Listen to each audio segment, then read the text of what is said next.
younger talent, I see a Will Austin, who we all know. I mean, that's probably not saying anything. If Will listens to this, don't get a big head, Will, please.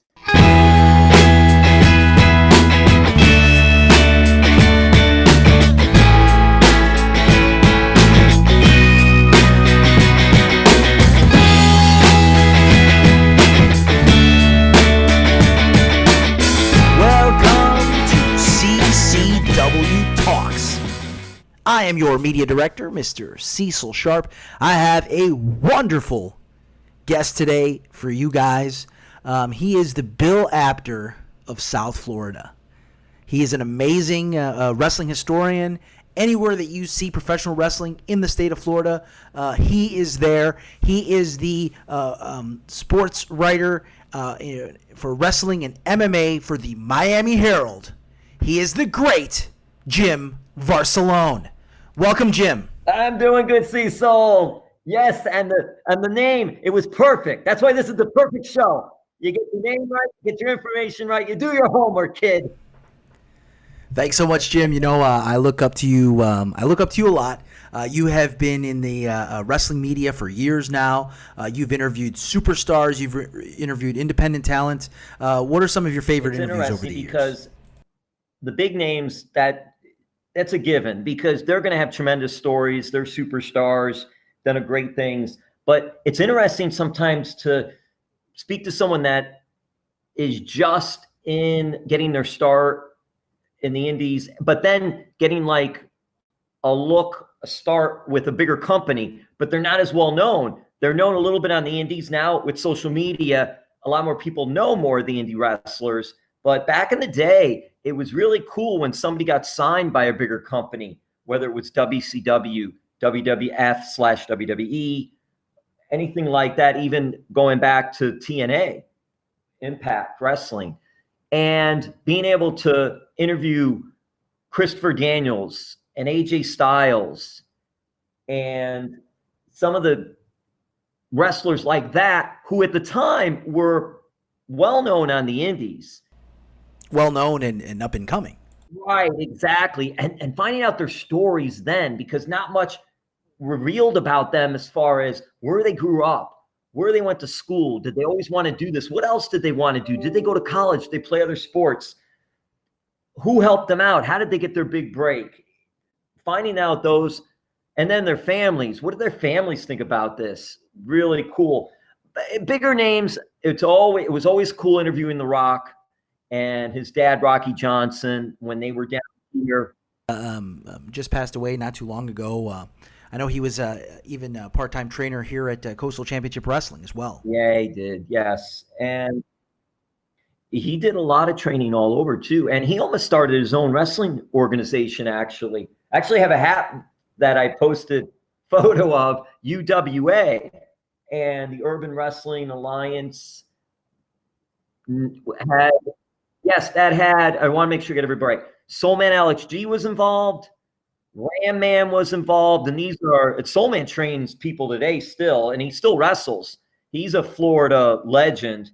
And the three of them were going to start this and actually had it going. And then just things fell through. But Rocky has been involved, and he's been involved in CCW, like you said. He's been involved with pro wrestling in South Florida for a while. And if you can imagine just one endorsement from The Rock, and that would have been huge. It's interesting because Rocky Johnson is such a legend anyway. He has done so much in the wrestling business for such a long time. Then you get The Rock, which sort of bridged into the mainstream from pro wrestling. So now, biggest star in the world. Exactly. Biggest star in the world. That's true. That's so true. Highest grossing movie star, and then just biggest celebrity star in the world. That is very accurate. And then for those who didn't know his dad as far as a legendary wrestler, it did open the door for his dad and the rest of his family. But Rocky carried a very huge, big name anyway. Yeah, it's amazing that, you know, the Rock's entire family has been instrumental in professional wrestling in Rocky. Once Dwayne The Rock went to the University of Miami to play football, and then got into the wrestling. that's when the whole family moved to Florida, South Florida. His mom lived out in West Davie, that area. Dad lived out that way. And then dad ended up living in Pembroke Pines, West Pembroke Pines. Rock got married. He met the girl at UM. Danny, very smart, is his manager today. They're divorced still, very amicable. It's amazing. That's his business manager. And oh my God, it's just a really, that part of the story is very cool. Danny married The Rock before The Rock was The Rock. I mean, before they met in college. She was on the crew team. She was from Miami. He was from Pennsylvania and all over playing football at the University of Miami. And then just that whole, I mean, it's very, I mean, God looked upon The Rock and just blessed him greatly. Yeah, absolutely. I mean, The Rock had all the physical tools, everything. He had the mic skills, and of course, his father, being a legend himself, helped him to get to where he needed to be. Of course, his father, Rocky Johnson, used to be a guest trainer at the CCW Training Facility. So let's talk about that. Ladies and gentlemen, boys and girls, it's your boy, the Jake of all trades, Jake St. Patrick. And if you love wrestling, then come join us. CCW Training Facility is the longest running professional wrestling school and promotion in Florida. Located in sunny Fort Lauderdale, training available for professional wrestlers, managers, referees, announcers, ballets, and more. So what are you waiting for? Call or text 954-548-5779 right now to start your wrestling journey. And as head trainer Pablo Marquez says, you don't have to be great to start, but you have to start to be great. So what are you waiting for? Call 954-548-5779 right now to start your training at the CCW Training Facility.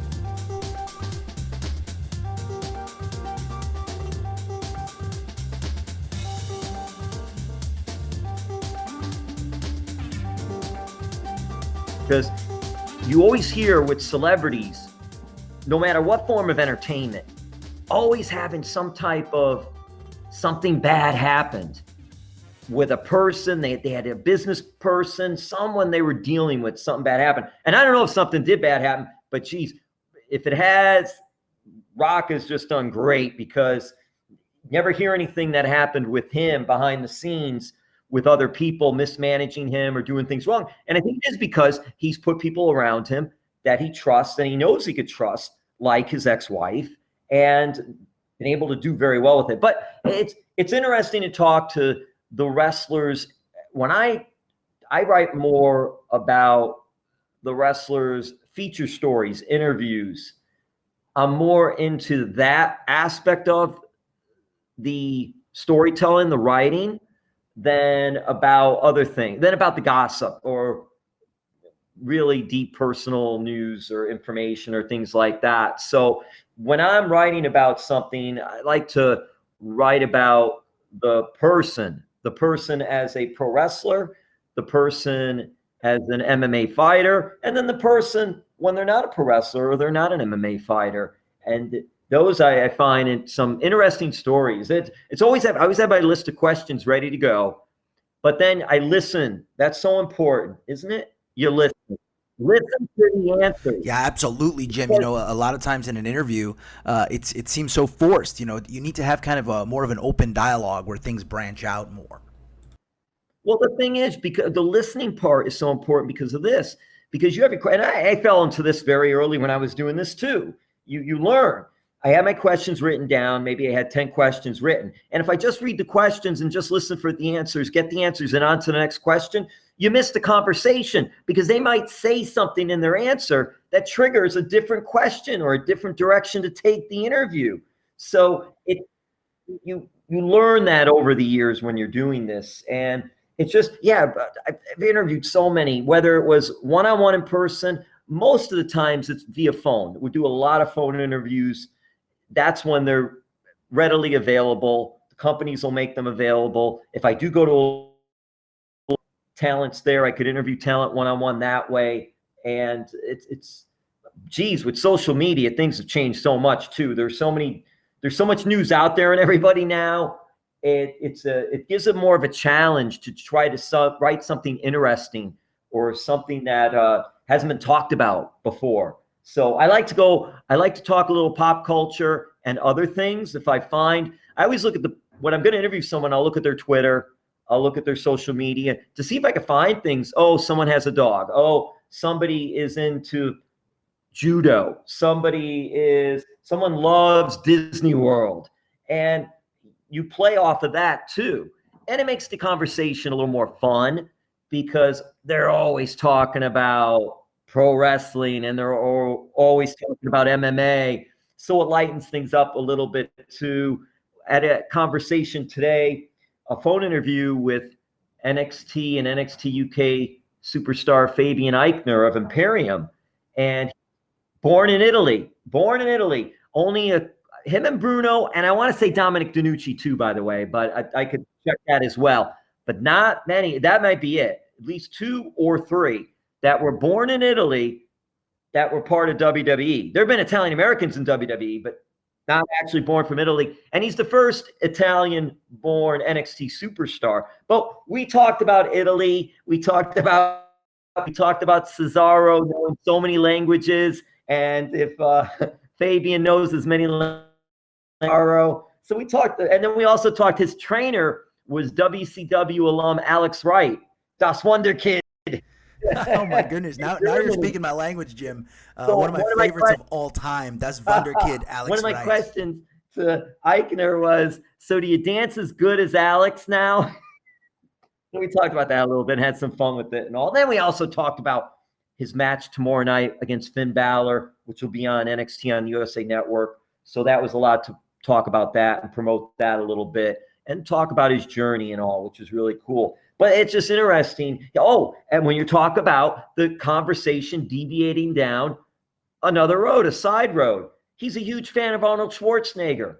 And he was interested in bodybuilding and things like that. So then I was like, did you ever meet Arnold? And he was like, he says, that's one of my bucket list goals, to meet Arnold Schwarzenegger. So we start talking about Arnold and bodybuilding and things like that. But it's a lot of fun. It's a lot of fun.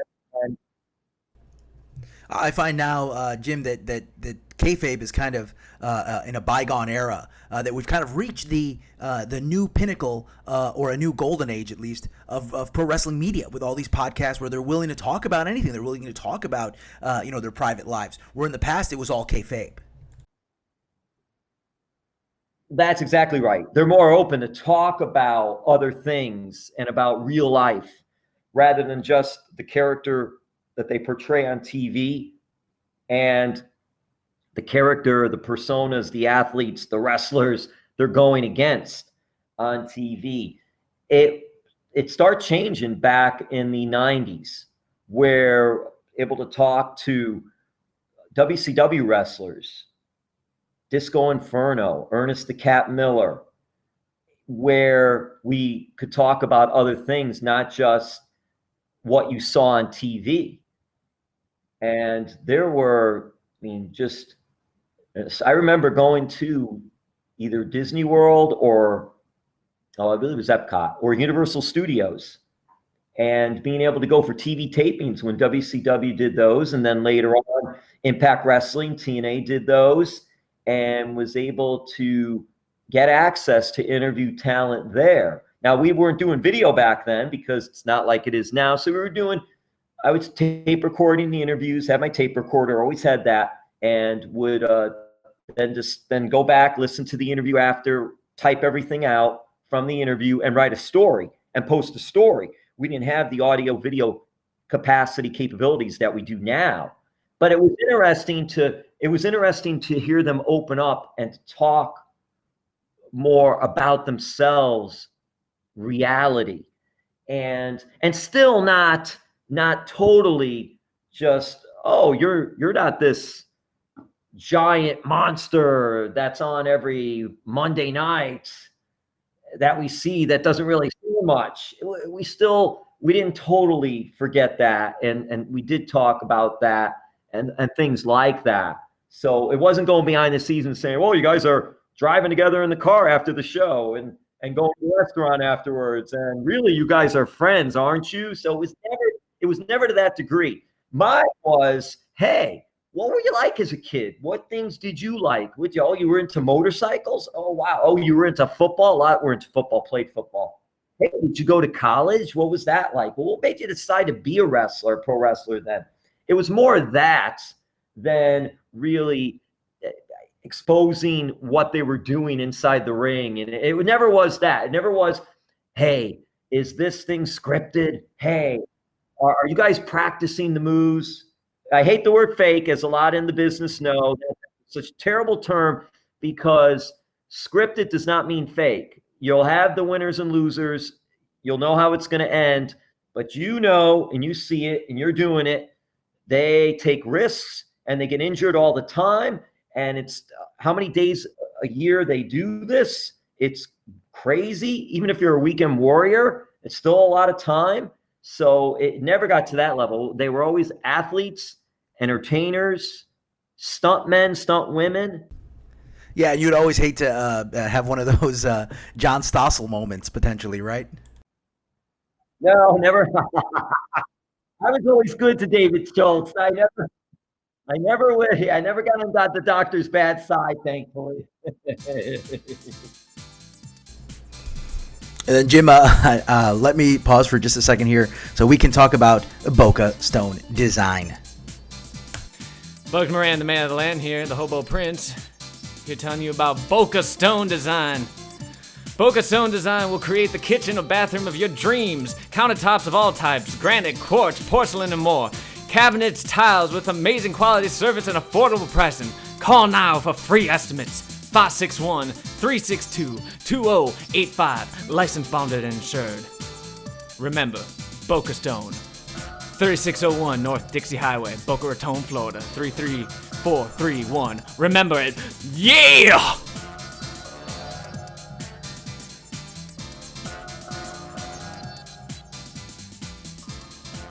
Oh, I love NWA Power. I watch that a lot. I really like because it gives you the old school feel to it. And the other thing too, Cecil, I'll tell you this.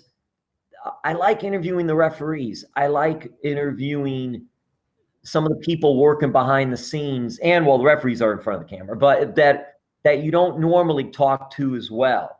That to me finds some fascinating stories, some really interesting stories. Lately, I've been trying to, this one's going to be a hard one just because they don't make the referees as accessible, but WWE official John Cone is actually the Donut King of Kansas City.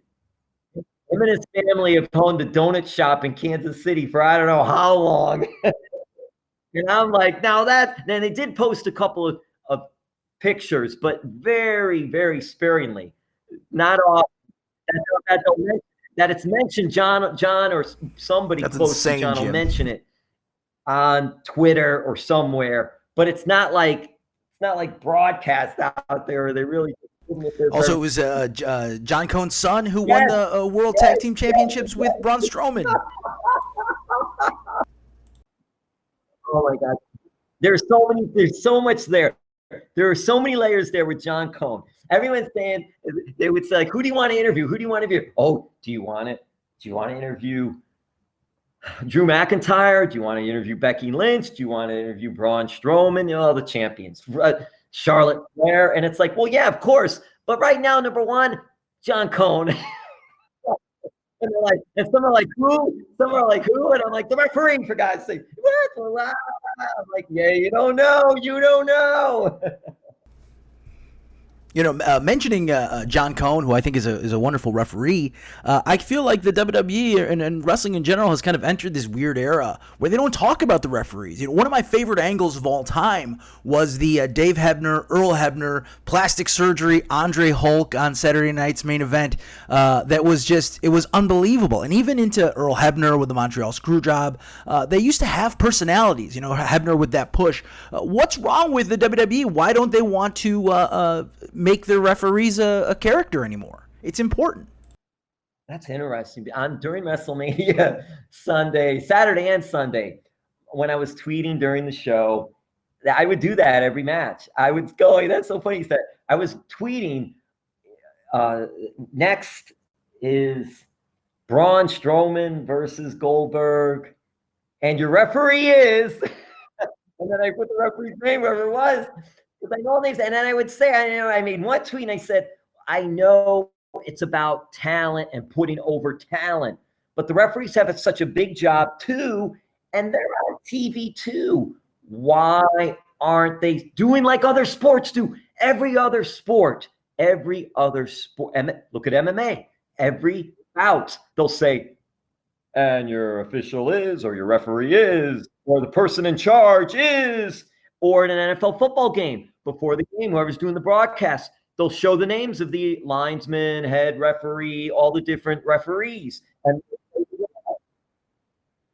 I just think I'm sure the referees themselves, they get respect they get respect from the company. I'm not saying I'm sure they do, from the superstars, the pro wrestlers and all. But I just think it would be nice to mention them at the start of the match. It's not a big thing per se in the grand scheme of things of importance. But I like to see that the other sports, and you say, okay, your officials. Michael Cole mentioned Jessica Carr at the very end of the match. I was amazed. I was like, oh my God, that was one of my tweets. Oh my God, I can't believe it. Michael Cole just mentioned the referee by name at the end of the match. I says, good, kudos. But yeah, it's down here. Hey, down here between Bruce Owens and Randy Eller. Experience we are lucky to have on the South Florida Indies. And then you have James St. Smash with CCW. And then there's others. Tony Stabile, who's been working all over, and I believe he's doing some work or has done some work with MLW, and just Frankie Gastineau. There's so many good referees on the Indies in South Florida and Florida. Man, it's really good.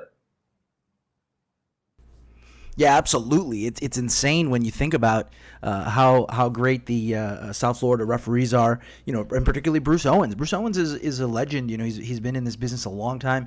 He's been on the road with Andre the Giant. So to be able to work with guys who have that type of experience in South Florida really is a luxury. And the thing is with Bruce, it's not like Bruce goes out there and he's like, okay, come on, everyone say my name and do that. No, once he goes out there, it's just he's been doing it so long and he does such a good job. He works with the talent, with the wrestlers, and he adds a little bit to the match. He's always involved doing something. Not always, but many times where you're like, oh, hey, what's going on there? Oh, the referee, what's he doing too? Wait a minute now. And the fans like that. And that's why they have attached themselves. Bruce was a ring announcer back in the day. He did some ring announcing for any of the WWF shows that came to South Florida or Florida. Some of the show, WCW did a WCW Clash of Champions. He was the ring announcer for that. So he has plenty of experience, not only as a referee, which next time I see him, I'm going to ask him though, Bruce, you're killing yourself as a referee. Why don't you do some ring announcing? Yeah, maybe for June 6th, Summer Glory, we're going to force Bruce to pull double duty and announce the wrestlers, and then of course referee the matches as well. But no, it's such a huge help, I think, to have experienced referees working with us. It's very fortunate for the young talent on the indies too to have experience like Bruce Owens and Randy Eller. Randy worked for WCW. That are working their matches down here. And what an added help, added experience for the young talent to be able to do that with referees like that. Jim, you're still 100% locked in to the current product, to WWE, to AEW. You watch a lot of wrestling. Tell us how you felt about Wrestlemania. It was just a few weeks ago. Yeah, I thought it was great. It was just amazing. Thank you, WWE, for having something as well. Would I have liked WrestleMania to be at Raymond James Stadium in Tampa, 75,000 plus people cheering? Of course. But it was either have nothing or have this. I'll take this 7 days a week and twice on Sunday if that's the choice of that or nothing. And I thought talent did such a great job in there. I didn't understand the Firefly Funhouse. That was not. I later on then when people are commenting and I'm reading and I'm listening and soaking it all in, then I understood a little more. But it was, some parts were a little bit funny, yes, but I was expecting a match and I didn't get a match per se. And but a lot of people liked it. Good. I mean, it was something different. You have to try different things. So I totally believe that. You got to give it a chance. Maybe they should have not had that far into the show. It was like right before the main event where you had McIntyre versus Lesnar. You had that match, the Firefly Funhouse. But then again, a lot of people did like it, so maybe it was better putting it there. That was my only takeaway. I thought the Lesnar McIntyre match could have gone a little longer. I thought Baszler and Becky Lynch could have gone a little longer on Saturday, but I really liked both those matches were good. It was fun to see. And how about the Boneyard match? Give us some. What were your favorite matches of the night? Okay, but I was going to give you my top 4 matches were Undertaker, AJ Styles in the Boneyard match. It was just cinematic. You could thank Matt Hardy. You could thank others that have done something similar to that in the presentation style. Fine. I liked the Charlotte Flair Rhea Ripley match. I thought was amazing. Those two worked great. Kevin Owens, Seth Rollins gave you a main event match without being in the main event and without being for a title. I knew those two were going to bring it. Those two are deserving to have a main event title match on that big platform, but they brought it and did it well during that. And AJ, Charlotte, Kevin Owens, and there was one other match that I really enjoyed out of I like the Bayley match. I thought the Bayley match I saw she's improved so much as a heel, getting comfortable playing that part, confident heel that's just all about her. I thought she's really coming into her own. And yeah, overall I really liked it. I really liked WrestleMania overall. I definitely enjoyed the Firefly Funhouse myself. It was my favorite match because it was working kind of like at a meta level where they were working kind of the smart fans a little bit. It's interesting. It's interesting because John Cena, how they worked that was really, I thought, really good too, in the sense that, hey, you ruined my career X amount of years ago. You ended Bray Wyatt. You're at fault for this. And you get a lot of fans who don't like John Cena anyway, believing that, sort of getting that old school psychology into it. I thought that part of it I thought was well done. Sure, and with cinematic wrestling, there's a possibility for you to go too far with it. But I think you're right at that perfect part where, a lot of old school wrestling fans, they didn't like it. But you're kind of walking that line of kayfabe. I think there's a place for it too. I just think that we can overanalyze things. Just incredible how we could overanalyze things. And I always look, if you're going to watch something, and you're going to watch it again, there's got to be something you like about it. And you shouldn't just be so negative about everything on social media. Let's give some praise where praise is due. So that was the other thing. I know I was going to remember something. I didn't think it was too long. I really liked the Edge versus Randy Orton last man standing match. I thought it told a great story. They did go long, but hey, it was that type of match. And that one I thought was really good too. But you're right about that. If you're telling everybody it's a script, if you're telling this, look, we know that we're educated, we're smart. It's not like old school where it's like everything is hidden, it's kayfabe, all that. We're smart, but we still watch because it's like you're watching a movie or a TV show, and it's a combination of all different things. They're athletes, they're entertainers. So if you're going to watch your soap operas, if you're going to watch your Modern Family, if you're going to go see Star Wars, the movie, why can't we enjoy and watch pro wrestling, sports entertainment? I mean, come on. Jim Varsallone, thank you so much. There's a lot more to our talk. I'm going to be posting part 2 with Jim Varsallone next week. But please make sure you reach out. He's a wonderful guest. Like I said earlier, he's the Bill Apter of professional wrestling in Florida. He's done all the big interviews. He's a legend down here. I really do look up to him. Follow him at Jimmy V3 on Twitter. He's verified. And then, of course, you can find him on Facebook as Jim Varsallone. But most importantly, his YouTube channel has amazing footage all over with interviews. So just Google Jim Varsallone on YouTube. That's an awesome follow as well. And he's always around Coastal Championship Wrestling.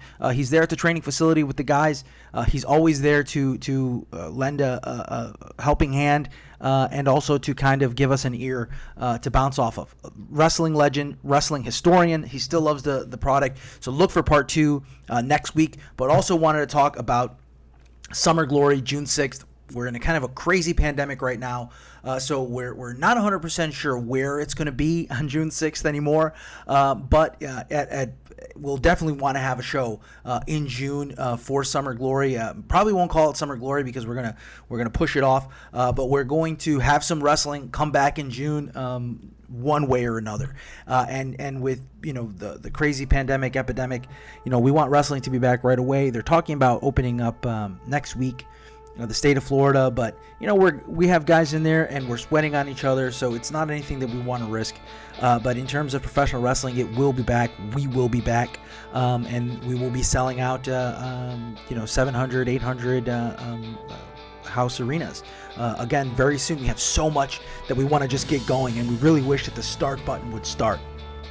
But follow us on Coastal Championship Wrestling, at Coastal Championship Wrestling, and then on YouTube as well, youtube.com, Coastal Championship Wrestling. CCW Training Facility on Instagram, and then on Facebook, where we're at. So thank you guys. We're going to have Jim Varsallone again next week. I mean, it's an amazing conversation. We talk about South Florida independent wrestling. It's the best CCW talk that I've done so far. So please, I'll see you guys next week.